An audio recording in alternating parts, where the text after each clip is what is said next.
Win భక్తి ప్రేక్షకులందరికీ నమస్కారం. మనతో పాటుగా ఉన్నారు జ్యోతిష్య రత్న, జ్యోతిష్య సామ్రాట్ చింతా రుక్మాంగదరావు గారు ఉన్నారు. మాట్లాడదాం. నమస్తే సార్. మాతృదేవోభవ, పితృదేవోభవ, ఆచార్య దేవోభవ.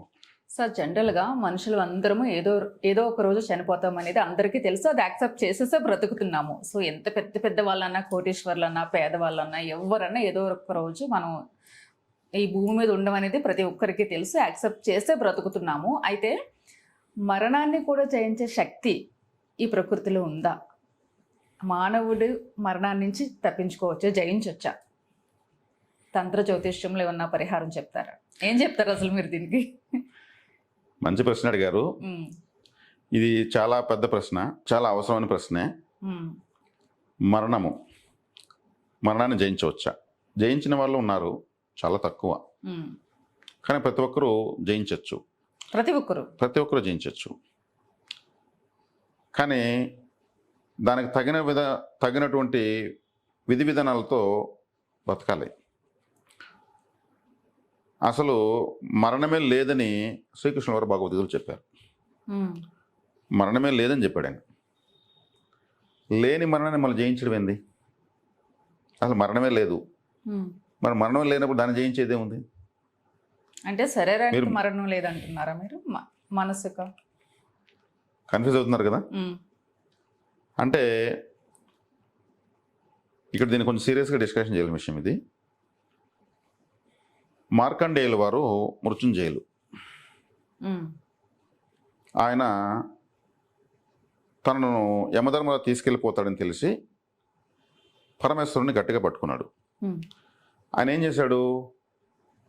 పరమేశ్వరుని ప్రార్థించాడు, నేను చనిపోకూడదు, నేను మృత్యుంజయుడు కావాలి అని కొన్ని లక్షల సార్లు ఆయన నోటి నుంచి విడుదల చేసేసాడు యూనివర్స్కి. పరమేశ్వరుడికి అనుకుందాం, ఈ ప్రకృతి అంతా పరమేశ్వరుడు, పంచభూతాత్మకుడు నమశివాయ. కాబట్టి అదేమైంది, మెటీరియల్ అయిపోయింది. ఆయన కోరుకున్నటువంటి కోరిక మెటీరియల్ అయ్యేసి ఆయన మరణమే లేకుండా తెయేసింది. ఏది ఎక్కువ సాధన చేస్తే అదే ప్రాప్తించిపోతుంది కదా. కొన్ని లక్షల సార్లు ఆయన మరణాన్ని జయించాలనేసి, చనిపోకూడదని ఏదైతే విడుదల చేశాడో అక్కడ యమధర్మరాజు కూడా ఓడిపోయాడు. ఈయన చెప్పిన మాట ప్రకృతి తయారు చేసి ఇచ్చేసింది, ఇంకెప్పుడు నువ్వు చనిపోవనేసి. కాబట్టి భౌతికంగా శరీరాన్ని మార్చకుండా మృత్యువుని జయించినటువంటి మహానుభావుడు మార్కండేయ మహర్షి.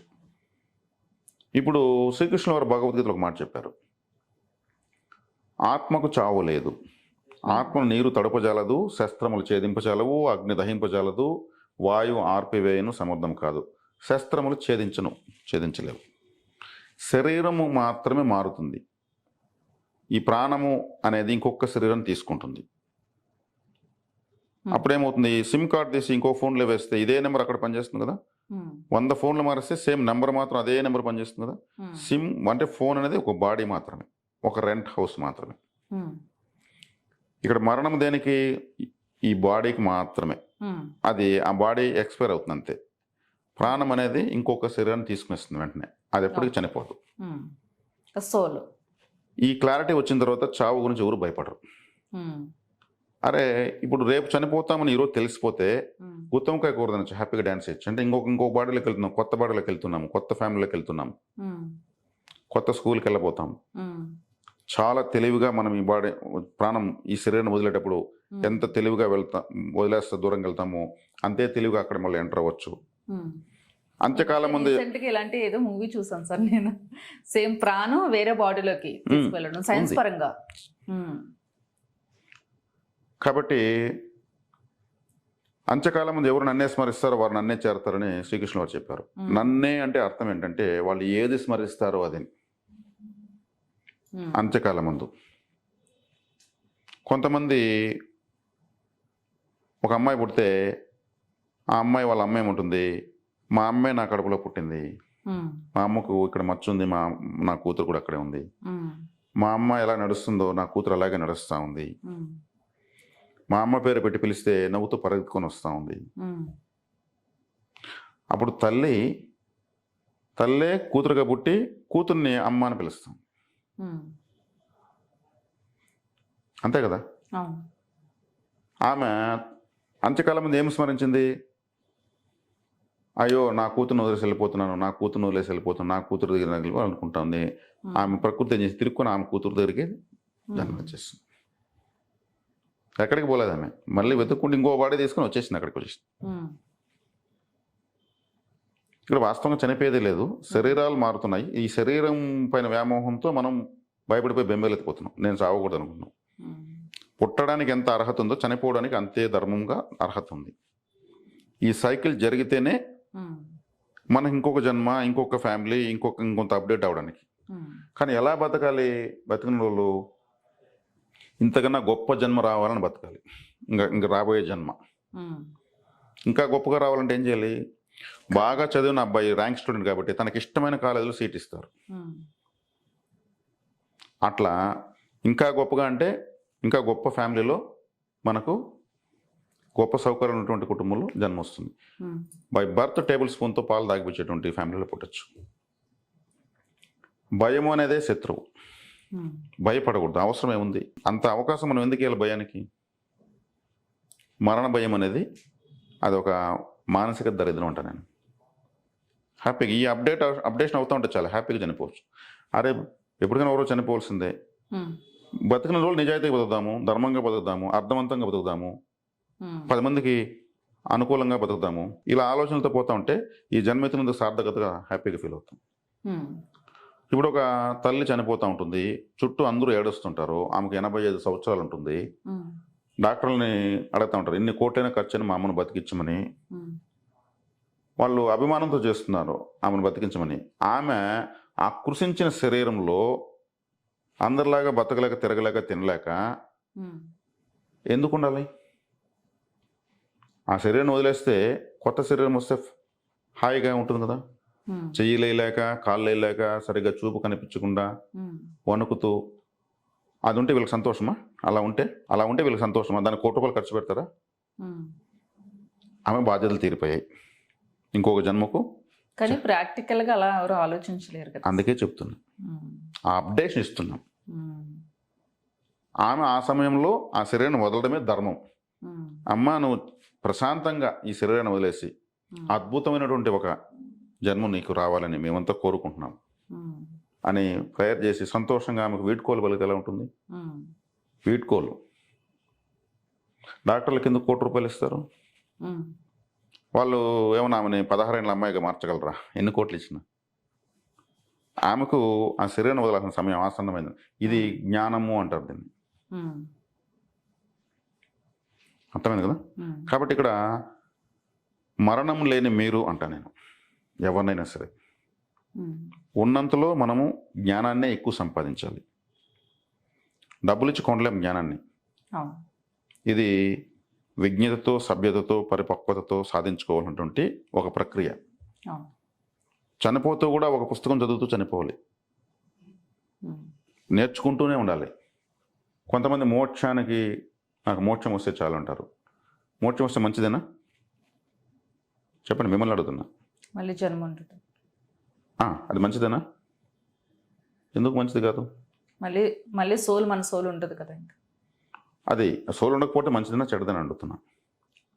మనకి పెద్దవాళ్ళు అయితే మంచిదనే అంటారు, మోక్షం వస్తే సరిపోతుంది అని అంటారు. అదొక పెద్ద దౌర్భాగ్యం అంట నేను. అంటే ఏ పని నాకు వద్దు అంటే మనిషి జన్మే చాలా మంచిది కాదు, మోక్షం కోసమే పెద్దవాళ్ళు కాశీ కూడా వెళ్ళి చనిపోయిన వాళ్ళు ఉంటూ ఉంటారు. అదొకే, ఉత్తమ జన్మ కోసం బ్రతకచ్చు, మళ్ళీ ఉత్తమ జన్మ కోసం. ఈ జ్ఞానం అనంతమైంది. ఈ అనంతమైన జ్ఞానాన్ని ఒక జన్మలో మనం పూర్తిగా తెలుసుకోలేము. తెలుసుకుంటూనే ఉండాలి, నేర్చుకోవడమే, అప్డేషన్ అవుతూనే ఉండాలి. ఎన్ని జన్మలు ఉంటాయి సార్ మనిషికి? మంచి కోసం వేశారు. ఒక ఆత్మ 500 జన్మలు ఎత్తిన తర్వాత ఆ ఆత్మకు వైరాగ్యం ప్రారంభమవుతుంది. 500 జన్మలు? అది మనిషిగా కావచ్చు, పక్షులుగా కావచ్చు, జంతుజాలాలు కావచ్చు, ఏదైనా కావచ్చు. మనం చేసుకున్న కర్మరీత్యా ఉంటుంది. 500 జన్మలు ఎత్తే వరకు తిన్నామా, పడుకున్నామా, తెల్లారిందనే విధంగానే సాగుతుంది. 500 జన్మల తర్వాత ఆత్మకు వృద్ధత్వం వస్తుంది, శరీరానికి కాదు. అప్పుడు ప్రారంభమవుతుంది చింతన. నేను ఎందుకు పుట్టాను, ఎందుకు చనిపోవాలి, ఈ దేవుడేంది, ఈ డబ్బులేంది, ఈ సమాజం ఏంది, ఈ బంధాలేంది, ఈ కోపం ఏంది, పరిప్రశ్నలు స్టార్ట్ అవుతాయి. పరిప్రశ్న ఎప్పుడు స్టార్ట్ అవుతుందంటే ఆత్మకు మెచ్యూరిటీ ఉన్నప్పుడే స్టార్ట్ అవుతుంది. జ్ఞానం వచ్చిన. చిన్న పిల్లవాడప్పుడే గొప్పగా ఆలోచిస్తూ ఉంటారు పుణ్యపురుషులు. వాళ్ళ ఆత్మల రీత్యా సీనియర్స్. 60 సంవత్సరాలు వచ్చినా చిన్నపిల్లల్లా మారుతుంటారు. వాళ్ళ జన్మల రీత్యా చిన్నవాళ్ళు. ఆ జన్మలో 60 సంవత్సరాల బాడీ ఉంది అంతే. వాళ్ళకు జన్మలు ఎత్తుకుంటే వాళ్ళ జన్మలు చాలా తక్కువ ఉంటాయి. చిన్నపిల్లవాడు వేదాంతం మాట్లాడుతూ ఉంటాడు. అతను ఆత్మల అంటే జన్మల రీత్యా అతను చాలా సీనియర్. అలా వెళ్తున్నప్పుడు ఏది శాశ్వతం కాదు అని సాధన వైపు మలుతారు. అంటే ఆత్మకు వృద్ధత్వం ఇక్కడ. కాబట్టి వాళ్ళ యొక్క సాధన బట్టి ఎన్ని జన్మలైనా రావచ్చు. ఇంతే నెంబర్ ఏం లేదు. కారణ పురుషులు అంటే వాళ్ళు ఒక కారణం కోసం పుడతారు. ఇక్కడ ఆస్తిపాస్తులు, రాజకీయాల కోసం, ఇంకేదో బ్యాంక్ బ్యాలెన్స్ కోసం పుట్టరు. ఇప్పుడు వివేకానంద స్వామి ఉన్నారు, 30+ ఆయన చనిపోయాడు. ఆయన ఎందుకు అప్పుడు చనిపోయాడు? ఆరోగ్యంగా ఉన్నాడు. ఆయన 100 సంవత్సరాలకి అయిపోయినా 30 సంవత్సరాలు కంప్లీట్ చేశాడు. ఎక్కువ సమయంలో చేయాలని తక్కువ టైంలో కంప్లీట్ చేశాడు. ఆయన బయలుదేరేశాడు. శరీర వ్యామోహం ఆయనకు లేదు. అయ్యో ఈ బాడీతో ఉంటే దినం మనం బిర్యానీ తినచ్చు, ఈ బాడీ ఉంటే సినిమాలకి వెళ్ళొచ్చు, వాళ్ళకి వ్యామోహం ఉండదు. వాళ్ళు అప్డేటెడ్. బాడీని వదలాల్సిందని మళ్ళీ ఇంకో నెక్స్ట్ వాళ్ళకి పిలుపు వస్తుంది కారణంలోకి నుంచి, ఇంకొచ్చి కంప్లీట్ చేసేవాను అనేసి వేగంగా సమాజానికి ఉపయోగపడే విధంగా అన్ని ఇచ్చేసి కంప్లీట్ చేసి మళ్ళీ వాళ్ళు వెళ్ళిపోతూ ఉంటారు. మళ్ళీ జన్మ ఉంటుంది, ఖచ్చితంగా ఉంటుంది. వాళ్ళకి ఇంకా పై బాధ్యతలు వస్తాయి. ప్రపంచానికి ఉపయోగపడేదే వాళ్ళు. మంచి జన్మ ఉంటుంది. సేమ్ యేసుక్రీస్తు అంతే, గొప్ప వాళ్ళంతా అంతే. వాళ్ళ ఆస్తిపాస్తులు అంటే వారి యొక్క ఒక జ్ఞానమే వాళ్ళ యొక్క ఆస్తి. కాబట్టి ఇప్పుడు మనం సామాన్య మానవుల్లో నాలెడ్జ్ లేని వాళ్ళు చావు అంటే భయపడిపోవడము, నేను చావనేకూడదు అనుకోవడము, అందరూ చనిపోతున్నా మనం మాత్రం బతికే ఉండడం, భ్రమలో ఉండడము, వీటిని వదిలితే అరే మనము ఎన్ని రోజులైనా ఉండొచ్చు, కానీ ఈ ఉన్న రోజులు మనము ఎంతో తెలుసుకోవాలి, ఎంతో జ్ఞానం తెలుసుకోవాలి, ప్రయోజనకరంగా మారాలి, మన పిల్లలకు ఆదర్శవంతంగా మనం ఈ జన్మను కంప్లీట్ చేయాలని రకరకాలుగా వాళ్ళు ఆలోచించుకోవచ్చు. ఆ విధంగా ప్రవర్తించి బ్రతకచ్చు. అందరూ అలాగే ఆలోచిస్తే ప్రపంచము ఈ భూమి పైన ఇంకో భూమి సృష్టించవచ్చు. అందరూ జ్ఞానంగా ఉంటారు కదా. అప్పుడు అందరికి కావాల్సిన జ్ఞానమే. అందరికి కావాల్సిన జ్ఞానమే. అందరూ జ్ఞానం లేదా దొంగతనాలు జరగవు. అందరూ జ్ఞానమే. జ్ఞానం లేనివాడే కదా దొంగతనం చేస్తాడు. జ్ఞానం లేనివాడికే కదా అనవసరం కోపం వస్తుంది. కాబట్టి అందరికి కావాల్సింది జ్ఞానమే, నాలెడ్జే, క్రమశిక్షణే, ఒక పద్ధతి. ఇవే నిజమైన ప్రాపర్టీస్. ఇవి అంతరంతరంగా ఆలోచించేసి సాధన చేస్తే వస్తాయి, తప్పితే డబ్బులు పెట్టి ఎక్కడ కొనలేం. కాబట్టి చనిపోవడానికి భయపడడం అనేది అమాయకత్వము. కాబట్టి దానికి మనం భయపడాల్సిన అవసరం లేదు. ఒక వ్యక్తి, 2 ఫ్రెండ్స్ ఉంటారు, ఒక జ్యోతిష్యుడు, ఒక శిల్పాచార్యుడు. ఇతను ఎవరన్నా చూస్తే అలా చూస్తూ ఇలా శిల్పం చెక్కేస్తాడు. ఈ శిల్పమే ఒరిజినల్, ఇతను డూప్లికేట్ అనొచ్చు. అంత జీవశక్తి ఆ శిల్పానికి రప్పిస్తాడు. విగ్రహాన్ని చూసి పులి కూడా పోయి పంజాతో కొడుతుంది, రియల్గా ఇక్కడ ఏదో మనిషి కూర్చున్నాడని. అంత అద్భుతంగా ఆయన జీవశక్తి చెక్కుతాడు.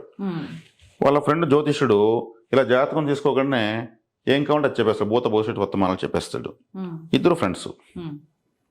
వన్ ఫైన్ డే ఈ విగ్రహాలు చెక్కే వ్యక్తి ఫ్రెండ్ అడుగుతాడు, నా జాతకం ఇంతవరకు చూడలేదు నువ్వు, ఒకసారి చెప్పు అని క్యాజువల్ అడుగుతాడు. అవును నిజమే, నేను జాతకం చూసి అరే నువ్వు ఒక 1 వీక్లో చనిపోతున్నావు. గభీమంటుంది. ఏంద్రది, నాకేం అనారోగ్యం లేదు, ఏం లేదేమో నాకు తెలియదు, నీ జాతకంలో ఇంకా 1 వీక్ పైన చార్ట్ లేదని చెప్పేస్తాడు. దీనికి పరిహారాలు కూడా ఏం లేవు. నువ్వు ఎలా చనిపోతావు అనేది నాకు వద్దు, నువ్వైతే చనిపోతావు అని చెప్పేస్తాడు. ఓకే, చాలా మంచి పని చేస్తావు అనమాట. ఏమంటే నాకు 1 వీక్ ముందుగా చెప్పావు, నేను దీన్ని జయిస్తాను అంటాడు. అసాధ్యము అంటాడు. సాధ్యమే అంటాడు. సరే, 2 పోటీలు వేసుకునేసి ఇతను టైం తీసుకుంటాడు. ఇన్నో గడియకు నువ్వు శరీరాన్ని విడిచేస్తావు. ఇతను ఏం చేస్తాడు, ఇంటికి వెళ్ళి తనలాగా ఉన్న విగ్రహాలు 7 విగ్రహాలు చెక్కేస్తాడు. 7 విగ్రహాలు పడుకోబెడేస్తాడు. మధ్యలో ఇతను పడుకుంటాడు, అన్నిటికీ బెడ్షీట్ కప్పేస్తాడు. యమధర్మరాజు వస్తాడు, యమ బట్టలు వస్తారు. పాసము ఎవరికి వేయాలో అర్థం కాలేదు వాళ్ళకు. అంతా ఓపెన్ చేస్తే కన్ఫ్యూజ్ అయిపోతారు. టైం అయిపోతుంది, యమధర్మరాజు చెప్తారు, అట్లా కన్ఫ్యూజ్ చేస్తాడు, నేనే వస్తాను అని చెప్పి ఆయనే వస్తాడు. ఆయన చూస్తాడు ఎక్కడ నిజంగా ఒరిజినల్గా ఉన్న వ్యక్తి మధ్యలో ఎవరనేసి. ఇంకా టైం మించిపోతుంది, ఆయన ఒకటే చెప్తాడు, ఇతను అన్నీ బాగా చేశాడు కానీ ఒక్కటే పొరపాటు చేశాడు అంటాడు ఆయన నోరు తెరిచి. అప్పుడు ఇతను ఏం చేస్తాడు, ఇదేంది దీన్ని పైకి లేస్తాడు. తన విద్యలో పొరపాటు చెప్పాడు కదా యమధర్మరాజు, ఎవడు ఒరిజినల్ ఉంటే వాడే పైకి లేస్తాడని తెలుసు ఆయనకు. ఇదే నువ్వు చేసిన పొరపాటు, రాపదం తీసుకెళ్ళిపోతాడు. అప్పుడు పొరపాటు చేశాడు, ముందు చేయలేదు, లేచి పొరపాటు చేశాడు. అంటే అతనికి మించిన విద్యావంతులు లేడని అతని యొక్క భ్రమ. అంటే ఇది రియల్గా జరగలేదు. యమధర్మరాజు రాయిని మనిషిని తేడా కనుక్కునే ఇదేం కాదు. ఇక్కడ మనకు అర్థం అవడం కోసం ఒక అర్థవంతమైనటువంటి ఒక చిన్న స్టోరీ ఇది. మృత్యుని ఎవరు ఇప్పుడు అనుకుంటున్నాం, మృత్యుని ఎవరు జయించలేరని అర్థం. తీసుకెళ్ళిపోతాడు టైం టు టైం. కాబట్టి అది సహజంగా జరిగే ప్రక్రియ. మనం పుడుతున్నాం, అదేవిధంగా చనిపోతున్నాం. ధనక్షయము జనక్షయము జరుగుతూనే ఉంటుంది. ధనక్షయం ఎలా జరుగుతుంది? ప్రపంచం ఆర్థిక మాంద్యంలోకి వచ్చేసింది, ఆ దేశం దివాలా తీసింది, ఈ దేశం దివాలా తీసింది, అది ధనక్షయం. జనక్షయం అంటే యుద్ధాలు వస్తున్నాయి, ఇన్ని వేల లక్షల మంది చనిపోయారు, కరోనా వచ్చింది, ప్రపంచం అంతా మాస్క్ వేసుకున్నది, భూకంపాలు వచ్చాయి, అగ్నిపర్వతాలు వచ్చాయి, సునామీలు వచ్చాయి, మహమ్మారులు వస్తాయి. ఇట్లా జనక్షయం జరుగుతూ ఉంటుంది. ఇప్పుడు ఒక 500 సంవత్సరాలుగా పుట్టిన వాళ్ళు పుట్టినట్టే చనిపోకుండా ఉంటే పరిస్థితి ఏంటి చెప్పండి? జనసంచారం అసలు అలా చనిపోతూ ఉండే జనాభా ఎక్కువైపోయింది. మరి అది సహజమైన ప్రక్రియ కదా, అది జరగాల్సిన విధి కదా. దాంట్లో మనం హ్యాపీగా జర్నీ చేయాలి కదా. ఇటువంటి జ్ఞానాన్ని అభివృద్ధి చేసుకుంటే చక్కగా మనం ఇంకా అప్డేటెడ్గా వెళ్ళి ఇంకా మనం వివిఐపి రేంజ్లో ఇంకొక మంచి జన్మం తీసుకోవచ్చు. ప్రకృతి రెడీగా ఉంది ఇవ్వడానికి. భయపడుతున్న వాడికి, పిరికివాడికి ప్రకృతి ఇవ్వడానికి కూడా తలగొట్టుకుంటుంది. వీడికి ఇందిరా బాబు జన్మించు అనిపిస్తుంది, ఆహ్వానిస్తుంది చక్కగా ఆలోచన విధానంతో, మంచి జ్ఞానంతో. కాబట్టి ధనక్షయము జనక్షయం జరుగుతూనే ఉంటుంది.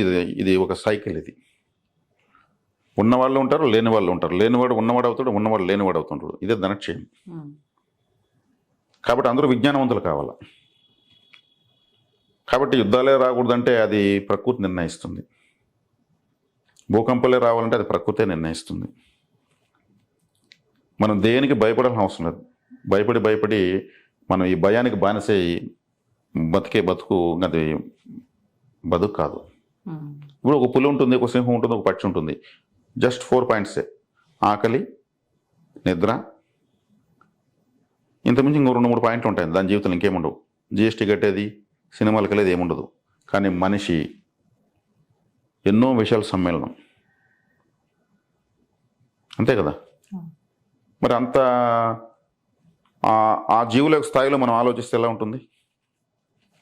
మనం 10 జీవులను ఆదరించే స్థాయిలో మనిషి ఉంటాడు.